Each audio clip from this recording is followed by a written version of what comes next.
Şəkildə AB 7-yə bərabərdir. AK 9-dur. AC 5. Deməli, buradan SK da 4-ə bərabər olacaq. BSK üçbucağının sahəsi bizdən soruşulur. Burada iki üsul tətbiq edə bilərsiniz. Birincisi, istənilən üçbucağın sahəsini tapmaq üçün tərəf və ona çəkilən hündürlüyün hasilinin yarısı kifayət edir.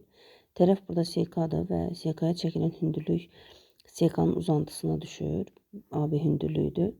Deməli 4 vurulsun 7 bölünsün 2 bərabər olacaq 14-ə. Və ya ikinci halda isə böyük düzbucaqlı üçbucağın sahəsindən kiçik düzbucaqlı üçbucağın sahəsini çıxsaq, fərq bizə ştrixlənmiş hissəni verəcək. Böyük düzbucaqlı üçbucağın sahəsi 7 vurulsun 9 bölü 2-dir. Çıxılsın kiçik düzbucaqlı üçbucaq, yəni 7 vur 5 bölünsün 2. Bərabər eləyir 2-də 63 çıxılsın 35. 63-dən də 35 çıxsaq 28. 28-i də 2-yə bölsək düşər 14.